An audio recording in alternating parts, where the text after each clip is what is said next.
Hello, YouTube. I'm Taylor. Normally, Casey would be here, and she'll be here in just a minute, but first off, I have to address something. So we introduced this series as being a 5-part look into the Book of Enoch, and we thought we recorded 5 videos.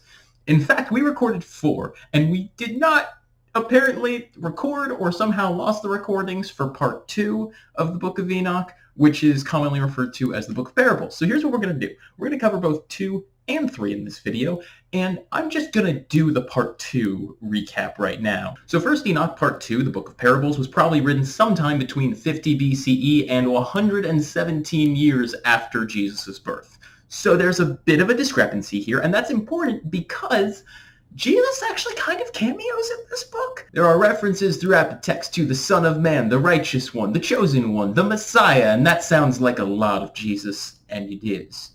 Now, it's not that he actually shows up here, but there's a lot of prophecies and things about what he's going to do. It's the first known usage of these terms as a title referring to the eventual Messiah in the text, which is a trip that shows up in First Enoch. Now, some people believe that maybe it didn't actually originate here, that this was added in a later translation by a Jewish Christian who, having believed in Jesus who was already crucified and resurrected at that point, wanted to make the case for the Jewish people to believe in it more. We don't know. But that idea is supported by the fact that these key phrases about Jesus don't show up in the Qumran and Greek translations of it. Getting into the stories themselves. So there are 3 parables. They're kind of weird and they don't really make a ton of sense within the book, but there are a few things of interest here. Particularly in chapter 40, there are 4 presences, as they're referred to, praising God and praying. And one of them, their job is fending off the Satans. So Chapter 48 refers to the Son of Man as a light to the Gentiles. Chapter 60 talks about the spirit of the sea, the spirit of the snow, the spirit of the mist, the spirit of the hoarfrost, and the spirit of the dew. So that's a lot of spirits. Chapter 65 has a weird digression about how silver is produced, and they're wrong. It says that soft metal originates within the earth, sure, and that silver comes from the dust of the earth, and that lead and tin are not produced from the earth, but instead come from a fountain that an angel stands over to keep an eye on. Enoch, who is the author of the first part, is no longer the author partway through this section. Noah becomes the author because now Enoch is no longer in first person, but Enoch is being narrated as a third-person character, and he is given something called the Book of Secrets. And with that, we're going to pivot over to part 3. Hey YouTube, welcome back to another episode of Why It's Not in the Bible. I'm Taylor. And I'm Killoran. And this is your favorite YouTube channel where we look at what the various apocryphal books in the Bible and why they didn't make the cut. And sorry to say, people, but this week it just keeps building. What I'm talking about, the suspense. We thought Enoch was going to give us, all the craziness based on that first part, right? We thought, okay, there's a lot of stuff going on. It's all a little controversial. Probably not stuff we could, put our bets on. And then this week, sorry to say, Taylor and I both agree, it gets a little bit like this. All right, so we're reading. You want to intro us? Yes, so we're reading First Enoch, chapter 72 through 82. Which is also known as the Astronomical Book, also known as the Book of Luminaries, also known as This Part Sucks. Yeah, it really does. We have found an apocryphal book that is just as boring as the Book of Leviticus in the actual Bible. Literally, yes. That's exactly what I was thinking. And I actually thought, wow, this is actually more boring than some accounting books in the Bible. I was thinking of Numbers. I was thinking of Leviticus. I'm yeah, this is pretty lame. I spent most of my reading thinking about things I would rather be reading than the book. And I was a physics textbook sounds like fun right now relative to this. And I'm a kid who in high school, I didn't get angry very often. At one point, I was so angry bored at my physics book because I was homeschooled and just had to read it myself to teach myself physics, that at one point I just chucked my physics book across my bedroom because it's just No, screw this. This is boring. I hate this. Wow. I think it's the only time I've ever done that with a textbook. And so this part 3 And made this one you want I might rather. read that physics book over this. Okay, so for those of you that may not know, You haven't read Astronomical it Book, before. luminaries, all of those fancy words. Basically, this book is um intro to time, weather, Space. seasons in a very flowery language. So, with our other apocryphal books, if y'all wanted to, read them through and just, wrestle and debate and maybe get really apologetics like with some of these books and compare them to the Bible and everything, go for it. This book, probably not worth your time. This Yeah. book, Taylor, why don't you just share a little bit of the extra with us? Yeah, so this is a book that will just spend a chapter being like, how many days in the year are there?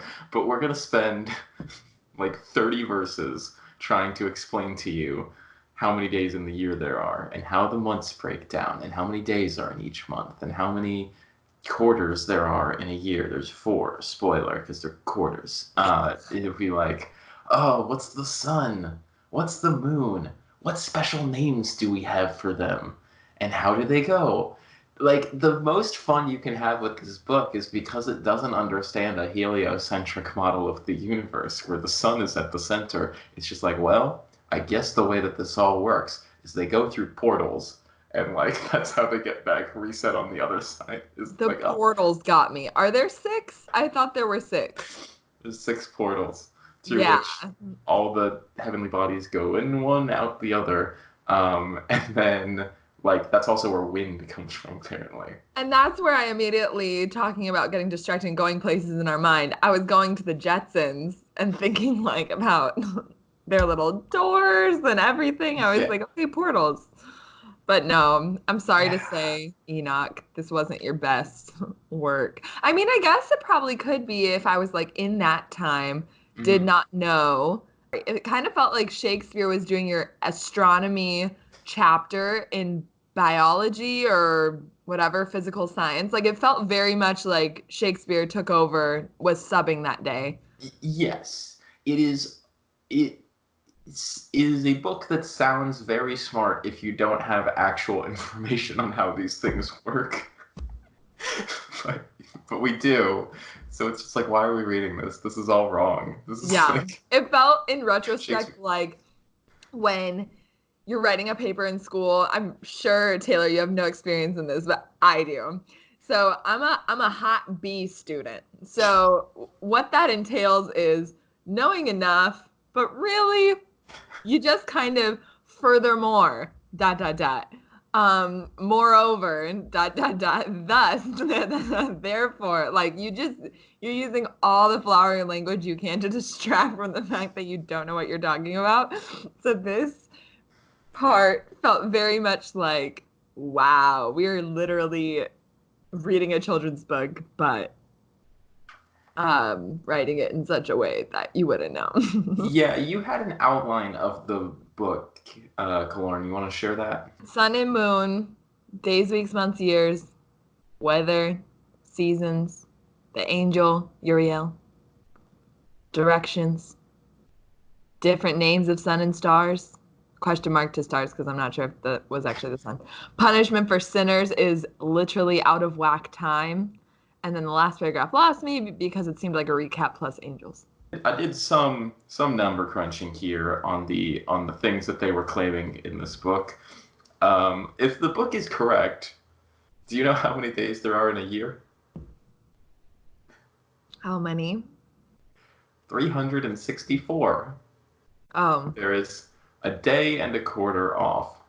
And when I looked at the Wikipedia for First Enoch, they just basically summarized it as the book does not offer an explanation for how this would work or seem to care that there's a oh my discrepancy. gosh. And that just like over the span of like 100 years, the seasons would just utterly shift into a different series of months. That's bad. Like it would be like, oh yeah, fall just starts in August now. Well, That's hashtag Wisconsin. the sun has two other names, which doesn't explain why Yeah. it has these names. It's also Orhares and Tomas. Yeah. There goes Tomas again. Infancy Gospel of Thomas. Yep. And then the moon is also known as Asonja, Ebla, Benase, and Ere. Why? Um, I think, Doesn't okay, explain. personally, they wrote more on the sun than the moon. So I'm thinking maybe they gave the moon more names just to, Just to overcompensate and be like, compensate, shoot, yeah. we didn't write a lot about the moon. Let's just, give it some more nicknames to get all chummy with the moon. And the moon's like, I will not be bought. But sure, I'll take the extra names. The moon was bought. The moon's cheap. So what is it? The moon. I will not be bought. Smash cut. The moon was bought. Oh, this sucks. This episode. One other thing here is that this is weird. Again, is not explained really. Like they explain everything that doesn't need to be explained, but they do not explain some of the more just like statements in the book, which is that time itself will be altered and not run at the same speed in the days of sinners. Yeah. What are the days of sinners? How is time going to be changed? We know that it means that years will be shortened from what, 365 to 364, or more dramatically than that. We don't know. Also, that harvest will never come. So we also know that just like whenever that's supposed to be, plants just don't work anymore. I don't understand.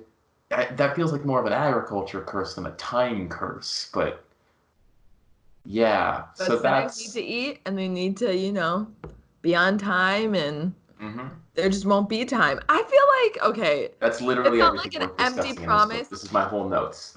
It's nothing. It's so sad. And literally, for once, my notes are longer than yours. Literally, it feels like when parents make empty promises to their children and they're like, you're never leaving this home again. And it's like, logistically, though, if we move, how's that going to work? Or logistically, blah, blah, blah. Like Right. this in the Day of Sinners, I was like, are you going to like move them to Is it not the Pluto or. Exodus? Okay, now here's the question. Are we living in the short time era? Is that Shoot. why we always feel like deep down in our souls, there's just not enough hours in the day? It's because there's literally not. Whoa.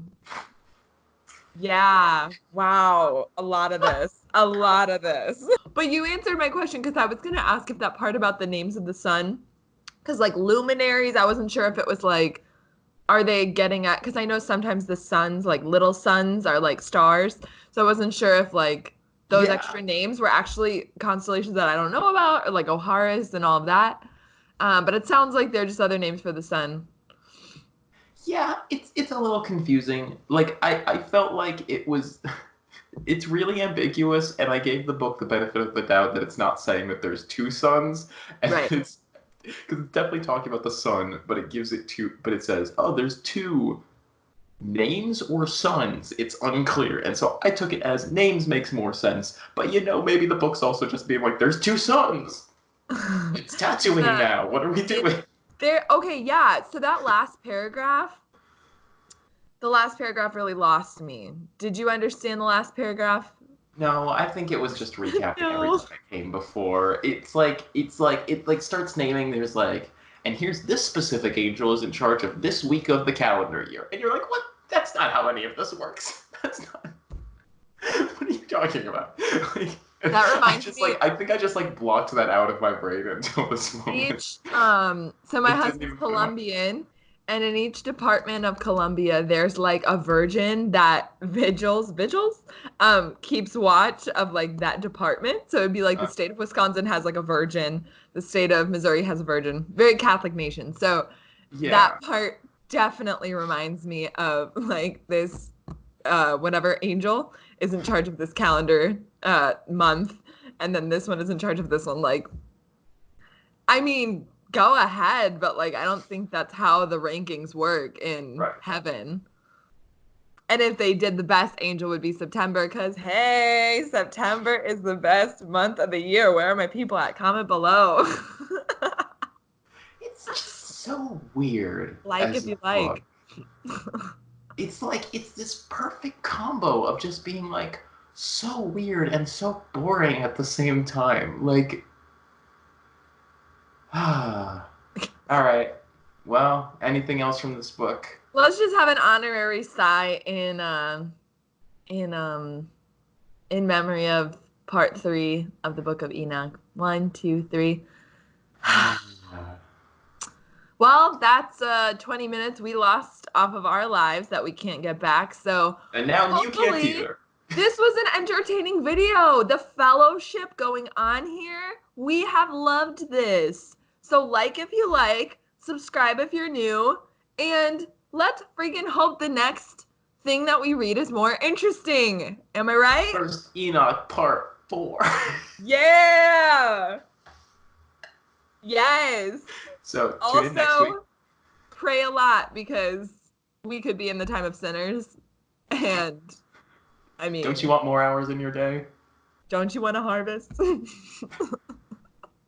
Bye. Bye.